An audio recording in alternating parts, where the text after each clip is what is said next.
Where do you find the motivation to do such a monumental thing? What motivates you to run? Because it's going to be hard. Thank you. And there are several things. One, let me comment about the established Democratic candidate that the everyone says that Val Demings, a congresswoman from the Orlando area, is a shoo-in to win the Democratic nomination. I disagree with that, but she's not running against Marco Rubio. I'm not running against Marco Rubio. I'm running with 8 other Democratic candidates to get the nomination to run against Marco Rubio. Correct. That's a very big distinction. So more specifically, what also motivates me to do this is the events that happened in the Capitol on January the 6th. I watched it in live time. I used to work right on the Senate floor. It was very personal for me. The Capitol policeman that committed suicide the next day, I had known since he was 10 years old. And I'm very concerned about the future of our country. To my knowledge, there's only one other Democratic candidate running that has the right position on Cuba. The person that everyone says is the leader, Val Demings, has the position on Cuba like Marco Rubio, which I strongly disagree with. So virtually no difference there. No. So that's again, and I think it's time that Floridians had a candidate that ran statewide that had the right position on Cuba to articulate and to educate my fellow Floridians. And on top of all of that, my mother was born in Cuba, so I have Cuban blood in my veins. And I've been in Cuba over 100 times in 22 years.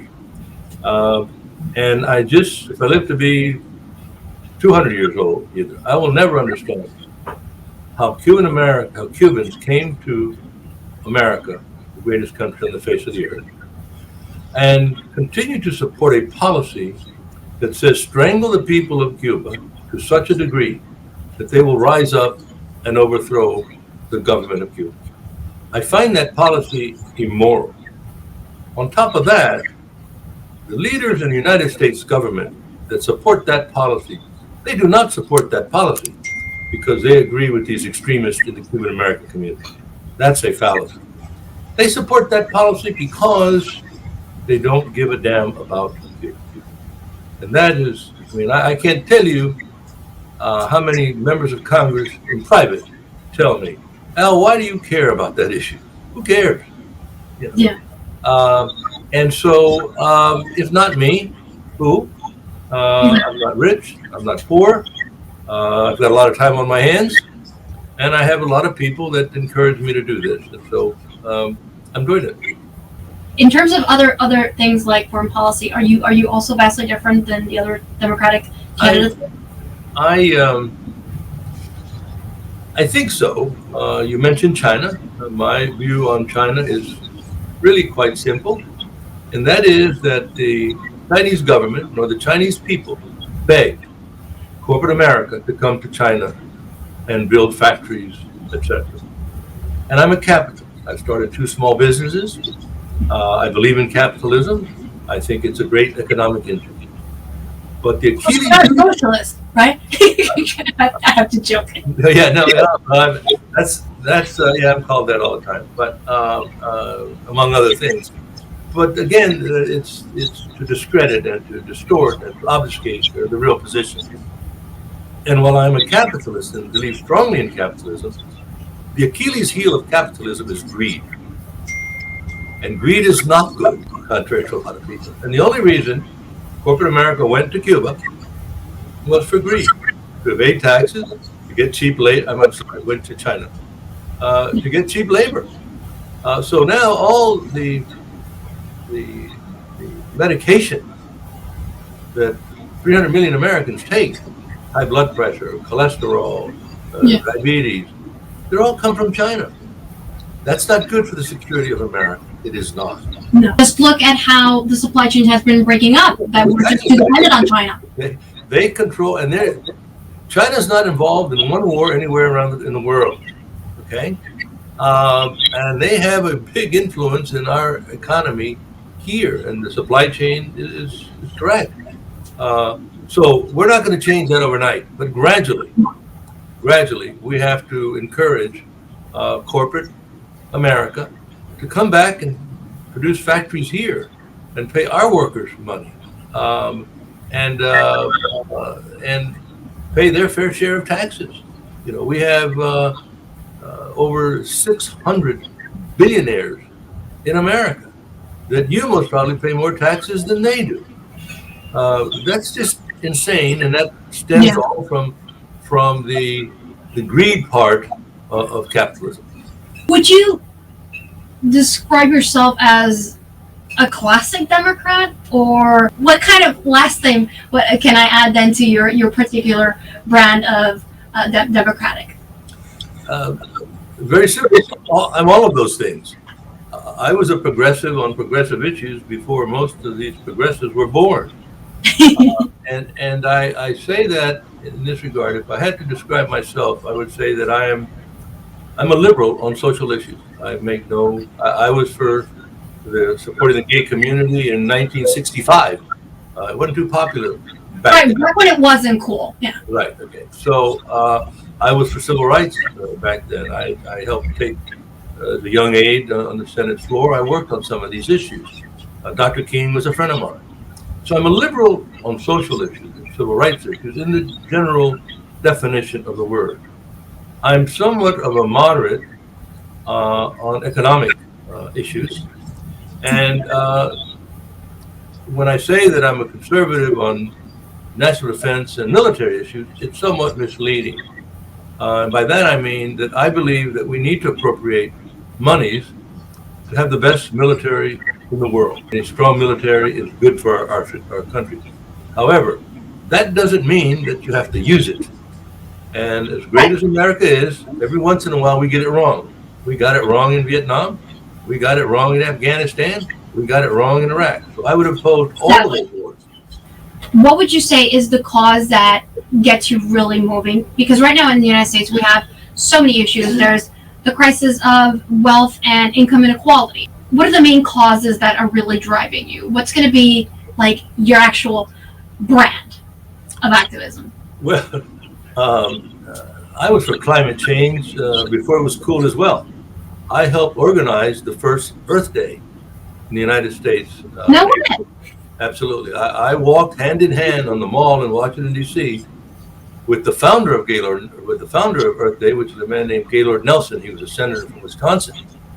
I walked on the mall on that day in April of 1970. So again, I've been for protecting the environment, again, before it was cool. But so it's a combination of things. But if I have it narrowed down, I am greatly concerned about the toxic political environment in our society. The Democratic Party says that the Republican Party, they can't walk and chew gum at the same time. The Republican Party says the Democratic Party, these people are dumber than a post and going to sell out to America and bring socialism, etc. And both parties know that that is incorrect. But Pandering. but pandering, exactly. But it is one thing to pander to your base, and then as a leader, you have a responsibility to educate your base. There are things that I know more about, and I need to educate my fellow Floridians on those points. And there are things that Floridians know more about me. And I'm a very good listener on matters that I don't understand. But on matters that I do understand, I have very strong positions. I'm not shy to express them, and I just let the chips fall where they may. Could you give us a very brief description of what is your history then? Like, how did you end up in Washington, D.C.? What was that? Well, I have always been about we, but my political advisors tell me that when you're running in an office like this, you have to be about I. So I'm a little sometimes hesitant to say I did this, I did that, I accomplished it. I mean, I am, without question, the most qualified person running in the Democratic primary for this Senate seat, without question, for many reasons. One, I worked right on the Senate floor. Two, I know Senate procedure better than anyone running. I know it better than Marco Rubio, quite frankly. But I am the luckiest person on this earth. I really am. I'm the son of an Italian, Cuban, Spanish mother and father who are blue collar workers. I was not a particularly good student until I was 21 years old. At that time, my life ambition was to be a pool player. I played pool and billiards every day from the time I was 13 to the time I was 21. Wow. And out of nowhere, just blind luck, I end up to work in the senator's office for 6 months in a very junior, entering, running errands for the secretaries and getting coffee and picking up the senator at the airport. And it was a senator from Florida, the late Senator George Smathers from Florida. And what I realized after a week, everywhere I went, I'm 20 years old at the time, and everywhere I went, I said, well, where did you get your undergraduate? Are you in law school? And I had no formal education at that time. And I realized several things. One, I was white. Two, my last name was Fox, not Escobar. And Hey. so I fit right in when, as I walked with all my new friends in the Capitol and in the Senate. And so I told myself, these people are not smarter than me. They're not better than me. They have been exposed to things that I've not been exposed to. Exactly. So when I'm a graduate of the University of Maryland, I worked in the Senate, and it was a wonderful career. I worked in the Senate and in the Congress, senior level positions. I worked in the chemical industry as a lobbyist for the chemical industry. I started small business, 2 small businesses, one in dealing with government relations, another one dealing in information systems and outsourcing. I started a charitable foundation. I worked at one time for the government of South Africa. Was involved in Nelson Mandela's release. To have an opportunity to meet people like Nelson Mandela. I took Dr. King on a personal tour of the United States Senate 2 years before he was so brutally assassinated. And there's a big lesson there because in 1966 and 67 and 68, more than half the United States Senate thought that Dr. King was a communist, an outside agitator, provoked violence in our society. Today, I can't find one person that is critical of Dr. King. And so it's come a long way. And so I got involved in the issue of Cuba totally by accident. As I mentioned earlier, my mother was born in Cuba, came here when she was a little girl. And one day I had an idea. I just wanted to visit the country that my mother was born in. And I was told that I can't go there. I was puzzled. I said, I'm an American. I can travel to every country in the world. And I want all Floridians to understand that. Every Floridian can go to any country in the world legally just because they're an American. That's our right. But they can't go to Cuba unless they get a license, unless they do this, unless they do that. And it is that I strongly oppose. Strongly oppose. You were fined at one point with regards to taking people to Cuba? No, that's. I've been threatened for 10 years by the United States government, the Office of Foreign Assets Control. So you were never technically fined? Okay, let me explain. Technically, no, because what happened was I decided, and I would always fight back. And what they wanted to do was to intimidate me and then want me to stop doing what I was doing. Because if the Cuban government, if you go to Cuba as an American citizen to play, to fish, to go scuba diving, and salsa dancing, the United States government leaves you alone. But if you go to Cuba to enhance the relationship and seek rapprochement between the two countries, they will harass you. Okay? So no political work. So that's absolutely. So I was threatened with $1,400,000 fine. And it was because I did this and I went to Cuba and I was acting like an unlicensed travel agent and this and that and the other.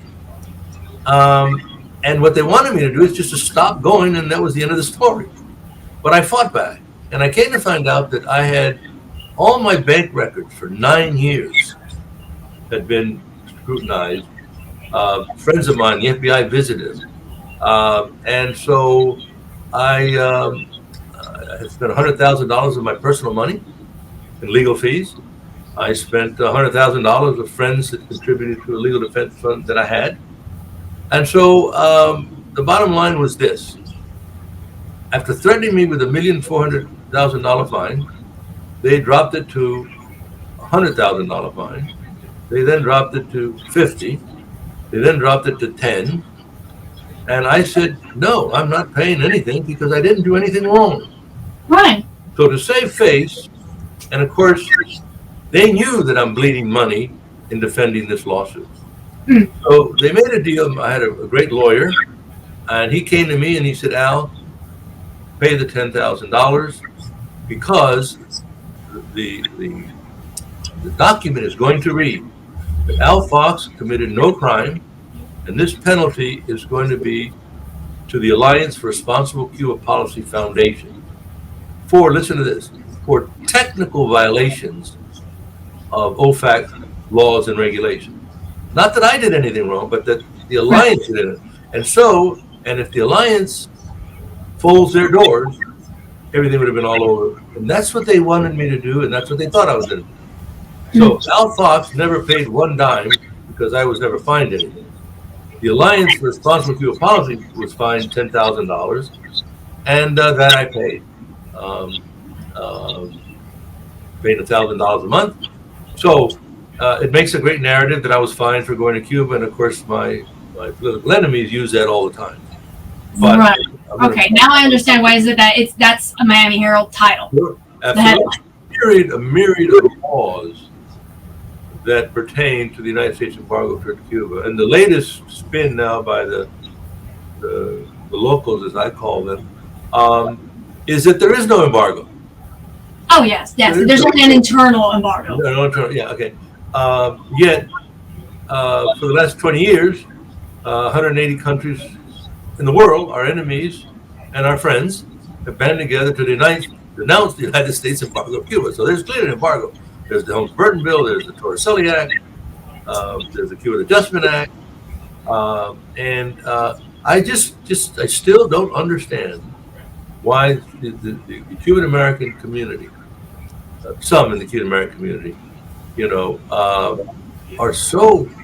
have so much hatred in their heart for their fellow Cubans that live on the island or Cubans that have a different point of view. And I believe that what President Obama was doing, it was working. The people on the island of Cuba liked it.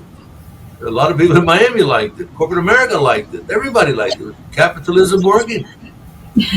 But the goal of the extremist fascist Cuban America is not freedom for political prisoners. It's not the right to assembly. It's not freedom of the press. Their goal is the removal of the Cuban government. And for me, that job belongs to the people in Cuba, not for somebody in Miami or Tampa or Washington, D.C. or any other place. And one of the criticisms that some people are going to make about me is that I'm a one-trick pony. Cuba, Cuba, Cuba, Cuba. I know as much, if not more, about the immigration policy in this country, which I think is grossly lacking. I think the situation on the border is atrocious. And I think my great party has missed the boat. We do have a serious immigration problem in our society. And we're not going to deport whatever the number is, 23 million, 25 million people. We addressed this issue, Yadira, in 1986 in the Simpson-Mazzoli bill. Simpson was a very conservative Republican senator from Wyoming, Alan Simpson, and Mazzoli was a liberal Democratic congressman from Kentucky, from Mount Mazzoli. And for 3 years, there was a commission to study, and at that time, the number was 5 million, 6 million undocumented workers. And to Ronald Reagan's credit, my Democrat friends don't like when I say this, but to Ronald Reagan's credit, he signed the Simpson-Mazzoli bill, which was hugely controversial because it granted amnesty to all of those illegal people at that time. He took it. Now, what happened? They never enforced the Simpson-Mazzoli bill for a variety of reasons. But if President Biden calls me tomorrow and says, Al, you're in charge of the immigration policy in this country, I'll fix it. I will solve it. Very simple. It's a very simple policy. You can build a wall 100 miles high. As long as there's a job on the other side of that wall, people are going to find a way to get around, under, and over that wall. So what do we have to do? Anyone that's caught hiring an undocumented illegal worker in the United States, the penalty is $50,000 a day per violation. You know what the penalty is now? Hey, don't do that anymore. Okay, so that's part one of the problem. So corporate America is not going to hire these people knowing that if they get caught, the penalty is $50,000 a day. Now, the other side of that coin is that we need these people that are coming across our border.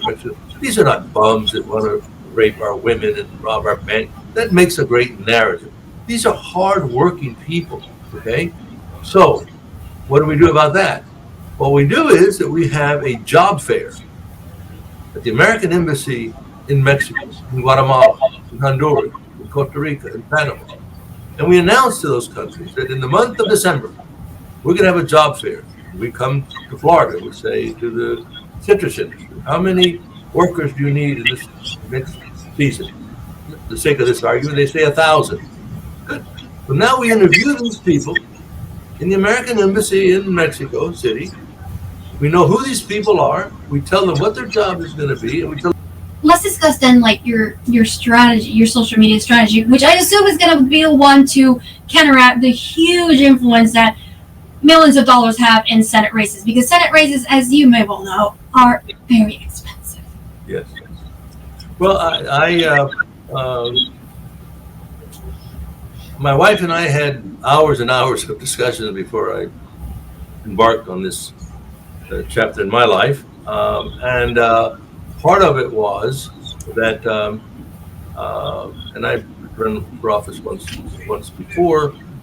I know that I'm not the typical politician, as they say. I never viewed myself as an elective office.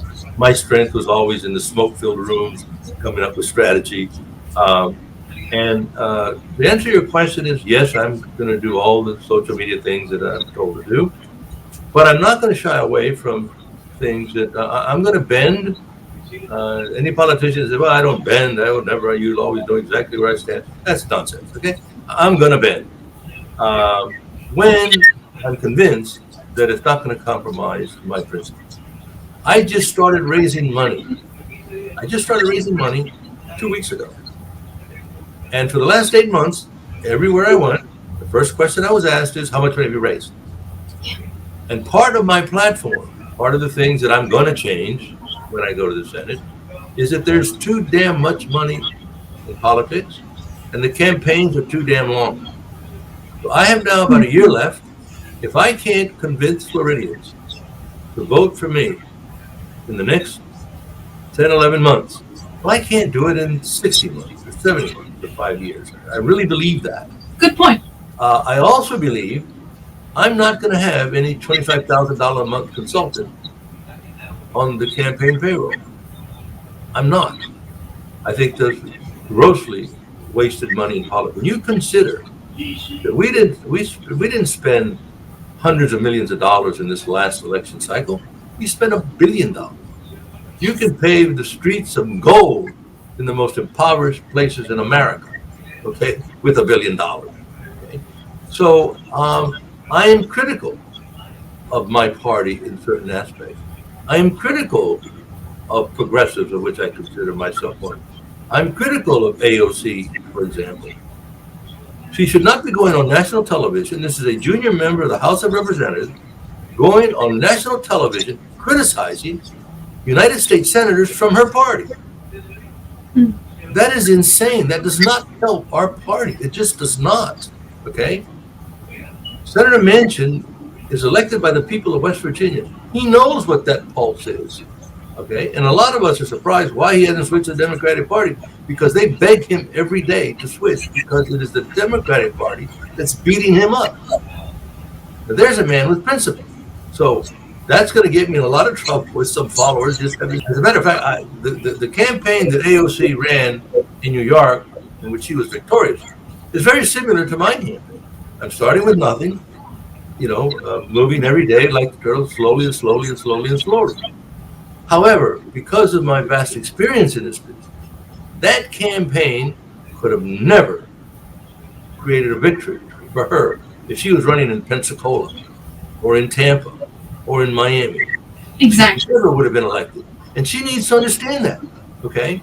I don't like when the Speaker of the House, she goes on national television and lectures what the Senate should do. That is a ridiculous thing to do. Senators do not lecture the Speaker of the House. And I don't like when senators criticize AOC. I defend her in that regard. If you're a senator, stick. But my great Democratic Party is on the track now to the biggest train wreck in their history. Because I can smell these things. You can feel them when you've been in them. We don't dramatically change, okay, the direction in which we're going. We're going to lose 50 seats in the House and 5-6 seats in the Senate. And then the Biden presidency is finished. And I'm very look. I knew Joe Biden from the first day he walked on in the United States Senate. I think he's one of the most honest, decent public servants America has ever had. He really is. But somewhere along the line, he's done some things that are hard to explain. How in the hell he is now trying to out-Trump Trump on Cuba is mind-boggling to so many of us. When the whole world was expecting him within days of being sworn in as president to take us back to the days of Barack Obama with a stroke of a pen. A very simple thing. All Joe Biden had to do is, by this executive order, I am rescinding all Donald Trump's executive order regarding United States Cuba policy, period, signed Joe Biden, and it's over. Yeah, it would have been quite easy. But he got bought off by a handful of people. And that, to me, that's the tragedy of this issue. This issue is, 70-80% of the American people don't support the embargo. Even among the Cuban population, it drastically changed. What kind of relationship do you have with the media? Locally, I'm not the darling of the media here, of the print media here. I mean, we had, and I'm battling down. I'm probably, that relationship might not ever be fixed because they wrote an article. Tampa Bay Times wrote an article about 2.5 or so months ago that said, Al Fox supports the government of Cuba. Oh, wow. Oh, how predictable. Al Fox, who supports the government of Cuba and is running for the United States Senate, in the same sentence. Okay. So I called the reporter that wrote that, and I told him, I said, Charlie, you and I have both probably visited 50 hours or so over the years, off the record, on the record, and you have never heard me say I support the government. You've never heard me say that. And he said, well, Al, not exactly. I said, well, what does that mean, not exactly? That's what you wrote. And I want you to write a retraction, okay? Spin it any way you want to spin it. It was a typo. I don't care. But I am very sensitive to that because that leads to the fodder that pours gasoline on the fire, that I'm a communist. And, they make it sound that when Fidel Castro was alive, he didn't go to the bathroom without calling me to find out what needed to be done. And that's a narrative that comes through social media and a lot of that stuff. So I just have to face that and move on. But anyway, so I went to the editor and this and that and the other, and they said, no, we're standing by that story. But the Tampa paper is very similar to your Miami paper. The extremists in the Cuban American community in Miami and in Tampa, they have influence. Yes. These reporters, they're intimidated. They don't want to write they don't want to write the truth. We have several elected officials here in Tampa that have been going to Cuba for years just to play, just to go out with the ladies, just to go salsa dancing. And so I go to Cuba and they investigate where I stayed, who I met with, what I did, what did I eat. Okay. Write the story about elected officials that are traveling to Cuba just to play illegally.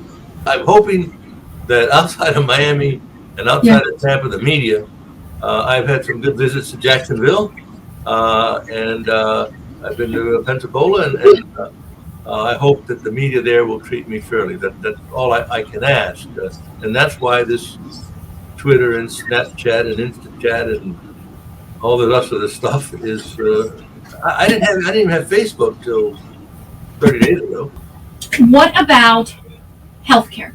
I want to know your position on vaccine mandates. What do you think about healthcare in general? Great question, and I was asked that very question when I was up in Jacksonville, September 26th or something, and I was speaking to moderate and conservative Democrats.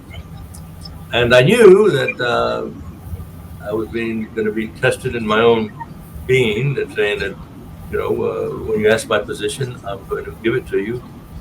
I'm not going to bend on the position that I feel strongly for. I wanted to preface by saying that.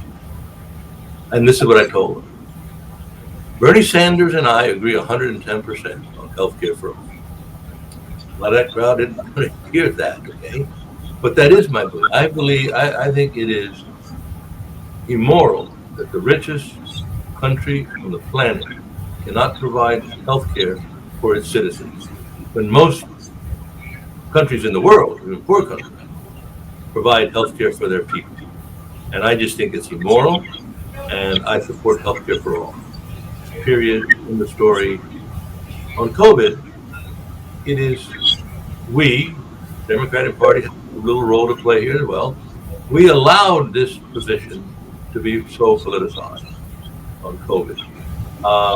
We are horrible, my great Democratic Party, on messaging. We allow the Republican extremists to frame the debate, and then we're stuck with it.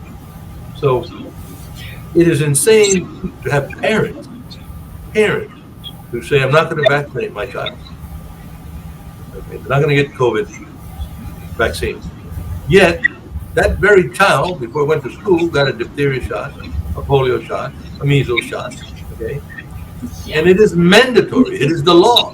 If you don't want your child to get that measles shot and the diphtheria shot, then they don't go to school. Okay? And then that creates a whole other problem. Okay? So I believe, and I think the party, again, my party made a mistake. When Joe Biden started talking about this, he should have said, and this is the one area that I'm going to give former President Donald Trump a little credit, with the speed in which he came up with this vaccine. How in the hell does that hurt America? Okay, I happen to think Donald Trump was a horrible president, but he did some things good. No one individual, no president, can be so wrong so much of the time, nor can they be all right all of the time. Do you go out in mass? Like, how are you campaigning? Where I am campaigning, when you ask that, my wife I couldn't get her to leave the house for 7-8 months, okay? And so we're a big mass square in this family. We're going to Equality, Florida tomorrow evening, their big annual gala. I'll be wearing my Protect Our Transgender Kids button on. So my conservative friends don't like that too very much, but that's who I am. And you have to show proof that you were vaccinated. We had to send in a card, and we're going to be wearing our mask where appropriate, unless when I'm talking to someone that doesn't want to, or when I'm eating my food. I want to have your opinion on the minimum wage, workers' rights. What do you think about the state of the current working class in America that is just so fed up? Some of them don't even vote because they think, why bother? Well, Governor Sanders has said that once you give some people a $5,000 bonus somewhere in America to come and live in Florida to be a police officer. That's insane. Florida is one of the richest states out of the 50 states. Okay? And our public school system is atrocious. Okay? And I support, without question, a $50 minimum wage. And I mean to get there real quick, real quick. And that's not sufficient enough in this day and age. And here's something to the role of a United States Senator. It's not my role as a senator to tell the governor of Florida how he needs to manage his budget and what have you. But it is a role of a senator, okay, to federal minimum wage. Okay? And the gap between the richest in our society and the poorest in our society continues to grow wider and wider and wider. I mean, the gap today is substantially greater than it was when we had the railroad barons and the Mellons and the Rockefellers between the rich and the poor. So the rich are getting richer. I mean, really richer. Okay. And so what we have in America today, conservative presidents don't like when I say this, what we have in America today is we have socialism for the rich and capitalism for the poor. What do I mean by that? Anytime a corporation gets in any trouble, any financial trouble, because they made poor decisions, you believe in capitalism, they got to go under. And then you or I are going to come along and build a better mousetrap. But what happens? We bail them out with what? With tax dollars. Okay? Now all these corporations, the money that they lost during COVID, they want to get it all back now in the next year. Okay? That to me is immoral. Okay? That's immoral. Okay? And so when people talk about, the Democratic Party is going to bring us socialism, and you hear that every day down there in Miami and Calle Ocho, okay? I mean, nothing could be further from the truth, okay? I mean, we have a thing here called Social Security. That's socialism, okay? And we have a thing here called Medicare. Well, that's I don't see those Republican voters letting go of their Social Security, right? Well, no, but here is it. Well, that's a very good point here, because for years, the Republican Party wanted to tweak Social Security and privatize it. And why? Because they know it is one of the greatest economic systems and one of the greatest benefits ever created in our history. Think about it. No, you don't hear people complaining, Republicans, oh, I went to the mailbox today, I didn't get my Social Security check. My bank called me and said the Social Security different. It gets in there all the time. But you hear Republicans, that's why they fight. That's why the Republican Party fights so hard on health care for all, because they know that they cannot afford to let the American people know that one of the greatest social programs, Social Security, was created by Democrats. And so they don't want to let the Democratic Party get credit for creating health care for all. I mean, it's just that simple. So they come up with all these cockamamie stories like, oh, Social Security is going to run out. Social Security is not going to run out. Social Security has got so much money in it that the federal government borrows from the Social Security Trust Fund. Now, they know they're lying to you when they say that the Social Security Trust Fund is going to run out of money in 2040. Well, that's true if you continue at the present funding level. But all you have to do, because we live so much longer, and they got actuarial tables that explain all this, extend the younger generation 6 months. Instead of giving them an opportunity at 62, they get it at 62 and a half. Instead of getting the full thing at 65, they now get it at 66 or 67, okay? That'll take us back to the next 100 years, okay? And there's so much money in it, when they say, well, it's going bankrupt. It'll only go bankrupt if they take all the money out to use it for defense or some other matter. Yeah. What's your position on third parties and the polarization? Well, we've had attempts at third parties since 1776, and they never worked. We have over 300 million Americans, and we're basically moderates. We're not extremists on the left or on the right. And so a party of extremists on the right, and that means the people that reached the Capitol on January 6th, they could form their own party, they would do it. But they're 20, 30% of the people. So they're not going to form a party. And the same situation on the left, okay? Now, there are times when the extremes are right.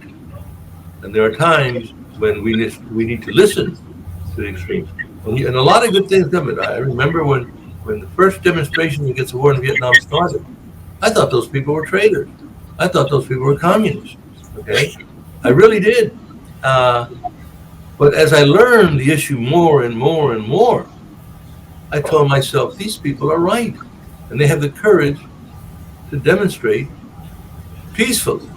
And they did demonstrate. And when you saw all that rioting take place, whenever you see rioting during a demonstration, it is usually started by people that don't support that demonstration.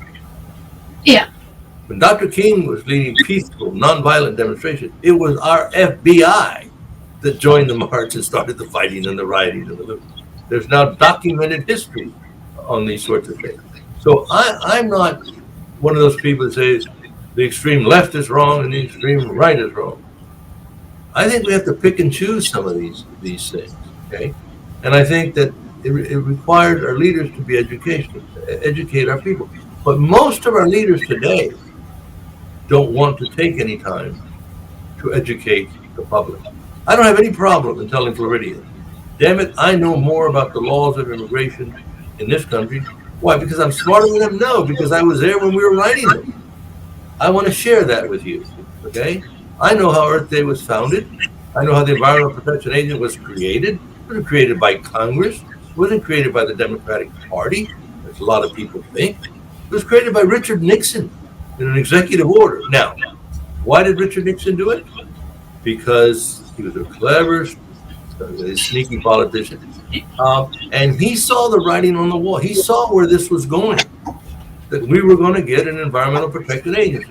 So he stole the Democratic thunder by creating the EPA by an executive order.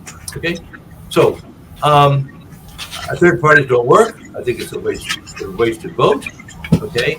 And I think it's okay for people to have views. They're libertarians, that's fine, you know.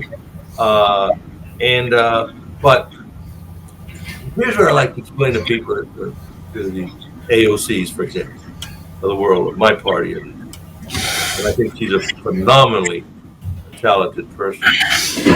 Just think, Yadira, if they made you tomorrow the chairman of a committee in Greater Miami of 435 people. You're the chairman of 435 people. And you have to discuss roads or a new watering plant for Miami.